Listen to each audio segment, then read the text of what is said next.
How's it going, YouTube? Shaz back here with another instant analysis, going over what I thought would have been Party Ellie, but we got thrown a curveball, and it is Party Maru. Party Maru, which will start in about 5 hours from the time of me making this video. There are a couple of interesting things about this particular banner. The first, if you didn't see this, there is a scouting appearance rate change on highlighted idols or highlighted URs. Okay? The highlighted UR, which used to be a 0.5% chance to roll, is now a 0.8% chance to roll. So now, instead of, right, the old 5% rate, you know, the 5% UR pull rate will still stand. But now, instead of every, 1 out of 200 URs you pull or every cards that you pull, that this is the appearance rate, which is, 1 out of 200, so that's like 20 10 pulls.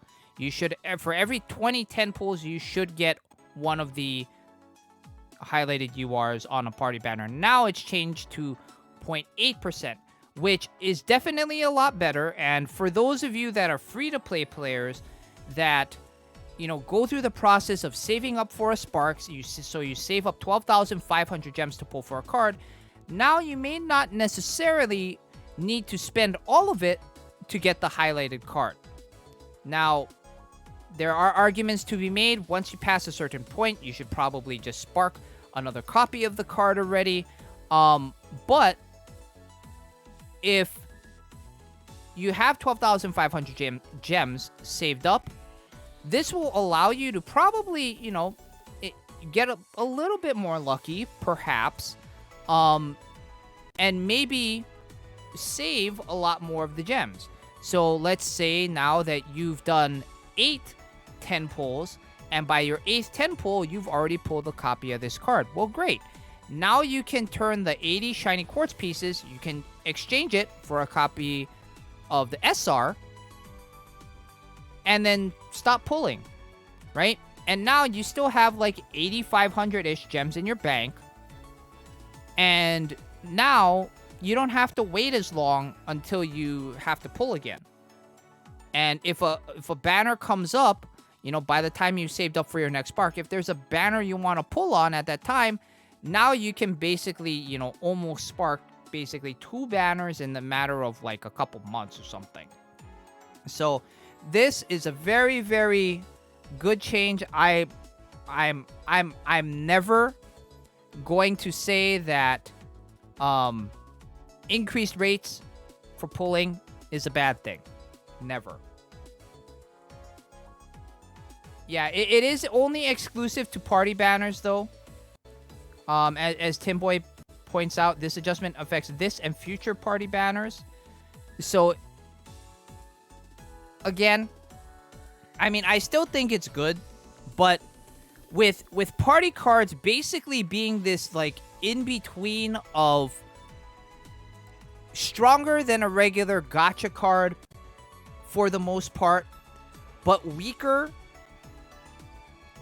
at the end of the line than a fest card, these increased rates are good, especially for newer free-to-play players that want to start off with like a quote-unquote better card, before you start saving up into getting fest cards and all this kind of stuff. All right. Anyway, let's get into the actual card review. So the SR is LLL Kasumi, a cool attribute SK type. 6697 base appeal, 5478 base stamina, 8119 base technique. What does this mean? She does have a crit profile.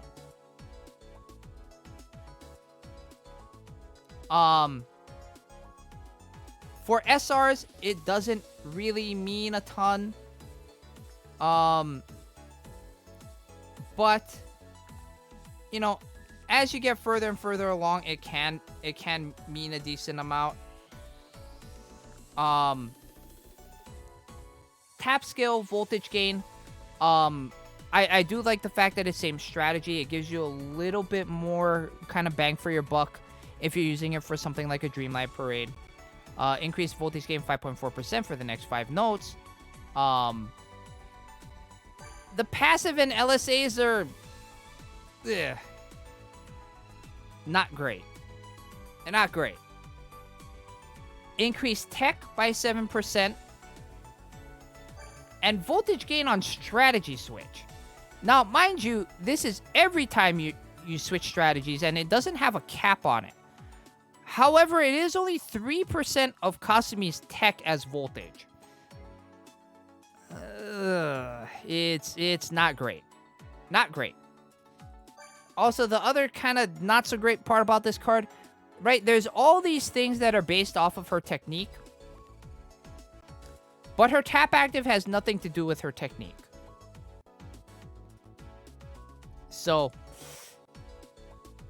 you know, again, like for the most part, this is, you know, like most SRs now, if you've been playing the game for quite a while, this card is just costume filler, costume set completion, and nothing more. Now, we get to the main show. Party Hanamaru. Another active attribute card. I mean, we just had one in Fescadian. But another active attribute card. Active attribute SP type.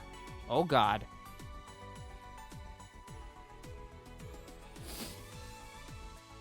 Max appeal. 12,926. Max stamina. 9,612.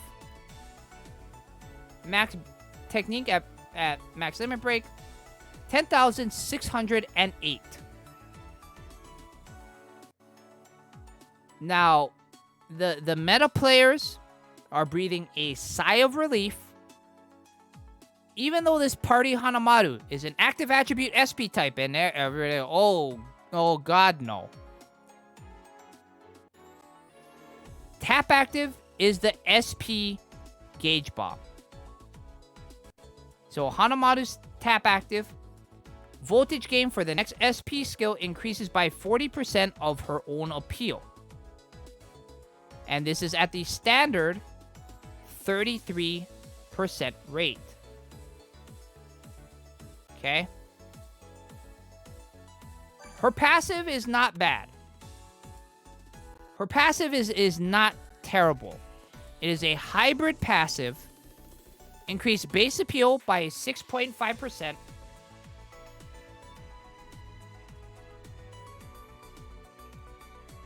Increase base appeal by 6.5%. Increase base stamina by 3.2%.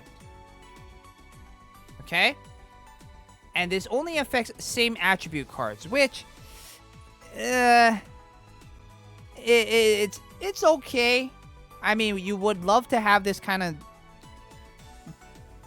passive as like a full backliner, but I digress. Now, the LSA we've seen before. The live show active is exactly the same as Second Fest Dio, which,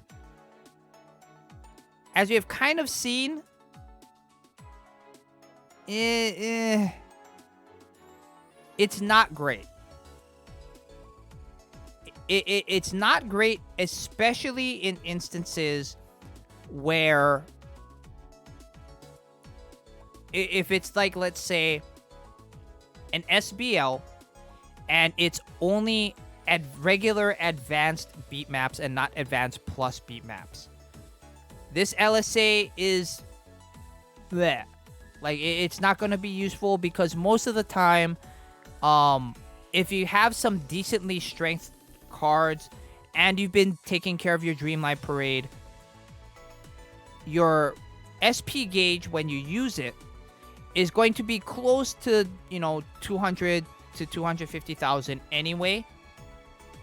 And this particular Hanamaru doesn't do anything to help that, right?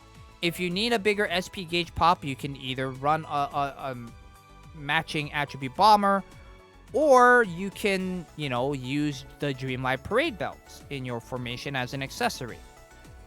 So the LSA is trying to bleh. Another thing about this card, I mean, the obvious one is that it's an SP, gauge bomber. This will, for a lot of the meta competitors, will only be good on stuff like Zensoku Dreamer, Niji Ito Passions, and like Challenge Koi Aqua, and like that's it, basically. Because the active attribute has so many strong cards, which we've covered many times, that if you're playing an active attribute song and you're using like any plethora of First Fest Kanon, First Fest Setsuna, Party Kotori, Second Fest Rico, Toy Shop Panic Yo, Christmas Kotori, Blue Amor Umi, the Second Fest Kaden, right? The list goes on and on and on and on. You're probably getting 250k out of your gauge anyway. Second Fest Yohane, yep, that's another card. Like, yeah, like, I will say though, the passive is okay, right? The passive is okay. This is a much better kind of baseline passive than one of Maru's other active attribute cards, the hiking event one, which is, it is still a same attribute appeal buffing passive, but the hiking event Maru, even though her stats are a lot lower, the passive and LSA combo is a lot better. Because hiking event Maru actually gives you a chance to give all the rest of your cards a 5% appeal buff for the entirety of the rest of the song. No matter where it triggers. So as far as passives go, I would still prefer the hiking event Maru over this one. Now, another thing we have to talk about is her stats. We in our Discord last night, we had talked about, is this card good for newer players? And my thought is, no, not really. Because, and one of the JP Wells, Mysticaz, pointed this out. Right? This card is looking like she's trying to be like a budget Second Fest Daya. Right? Here's the thing. So you see Maru's stats on the screen. 12,926, 9612, 10,608. Let me read you off the stats of a max limit break Second Fest Daya with 4 medium same strategy appeal insights. Second Fest Daya, 15,075 base appeal, 5791 base stamina, 17,767 base technique. Okay? So, with that being said, right, if you remember those numbers that I just talked about with Second Fest Daya, Maru has almost 4,000 more stamina than Daya does. And some of you may be thinking, well, what's the problem with that? For cards that are supposed to score or help you score, voltage types, SP gauge fillers, and even SP gauge bombers, a general rule of thumb is you don't want a lot of their points going into stamina, right? You don't want a lot of their stat points going into stamina.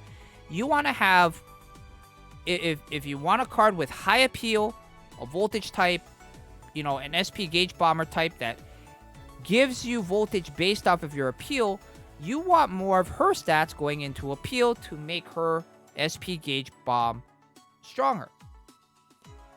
And if you can't get that, then at least get higher technique values. If you get higher technique values, as we discussed with the Kasumi, Kasumi has a crit profile, meaning that she will crit for an additional 15% more than other cards would because her technique is her highest stat. This card doesn't get a crit buff.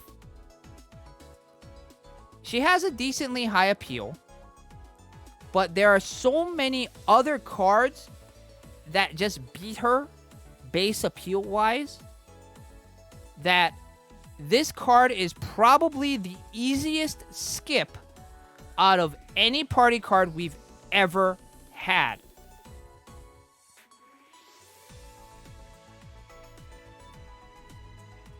Most of the times in your formations, you want your stamina coming out of your sustain cards. So whether it be an SK type shielder, an SK type stamina healer, a guard type healer or shielder, that's where you want a lot of your stamina to come from because those cards will heal based off of their stamina. Having higher stamina values on SP gauge bombers, voltage type cards, voltage gainers, they don't help the scoring of the card at all, which is a very, very big deal, especially if you're looking for quote-unquote strong party cards or fest cards. That's why, in my opinion, again, this is the easiest banner skip of the party cards thus far. I would say this is probably an easier skip even than Party Honoka. Because at least Party Honoka comes in an attribute that lacks a little bit in the stamina heal department as far as large amounts of stamina heal. And her passive and LSA allow for at least some backline ability if you're, say, playing... I don't know, Melody, and you're running Second Fest Rina, Detective Pana, and First Fest Kasumi. It makes for, good SP cycle strats on pure attribute songs. This particular Maru doesn't really do anything outside of the way of her passive if you try to backline her. Now, she is still a decent backliner, but not one I would target. I would much rather save my gems for either Party Ellie when she comes out next month, or even the next Fest banner, which will come in a couple of weeks after this banner ends. So yeah, final analysis. This Maru is like the most 3 out of 10 card. Especially when we're taking it into the context of Party URs and Fest URs. This is like the most 3 out of 10 card that we've had thus far. So, unless you're a Maru Oshi, this is a very, very easy skip. Save your gems. Alright. Thank you, YouTube. Hope to see you on Twitch. And we'll be back next time for another video, which I honestly don't know what it is. But until then, we'll see you later. Bye!